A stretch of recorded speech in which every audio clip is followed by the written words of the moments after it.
धोखे पर मबनी ये कहानी आपकी जिंदगी बदल देगी। पुराने वक्तों की बात है कि किसी गांव में जुलेखा नामी एक मोटी लड़की रहती थी, जिसका एक बूढ़ा बाप और बूढ़ी माँ थी। सब हंसी खुशी जिंदगी गुजार रहे थे। जुलेखा रोजाना घर के कामकाज करती और बूढ़े वालदैन की खिदमत करती। माँ बाप चूंकि बूढ़े थे, इसलिए घर का सौदा सल्फ खुद बाजार से लेने चली जाया करती थी।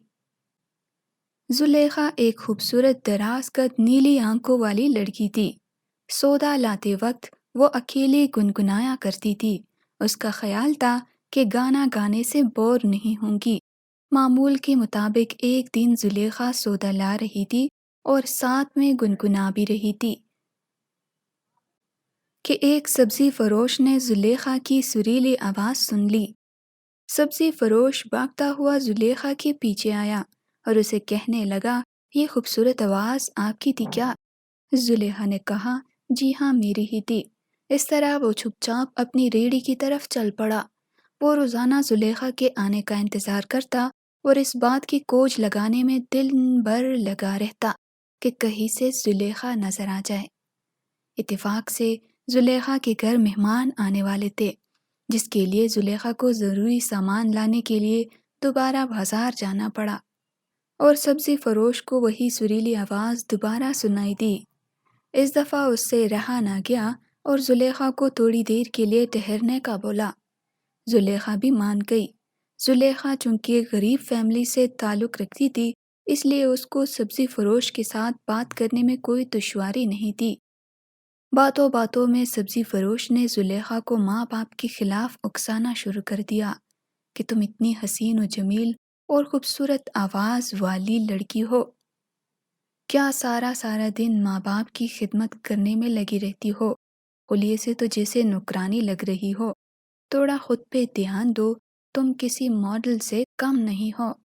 जुलेखा अपने बारे में सोचने लगी और थोड़ी देर के लिए खामोश रही और सब्जी फरोश से कहने लगी, तुम ठीक कह रहे हो। जिसके घर बूढ़े वालदेन हो, वो क्या खुद पे ध्यान देगी? आखिरकार मक्कार सब्जी फरोश जुलेखा को उकसाने में कामयाब हो गया। तब जुलेखा ने सोचा कि क्यों ना सब्जी फरोश के पास थोड़ी देर के लिए बैठकर गपशप लगाऊं। घर में बूढ़े वालदेन जुलेखा का इंतजार कर रहे थे और जुलेखा सब्जी फरोश के साथ गप्पे हाँकने में मगन थी। इतने में शाम हो गई और जुलेखा का कोई नाम और निशान तक नहीं था। इधर वालदेन का परेशानी से बुरा हाल हो रहा था कि अचानक आसमान पर गहरे बादल छा गए और बारिश टपक टपक कर गिरने लगी। आहिस्ता आहिस्ता बारिश तेज होती गई।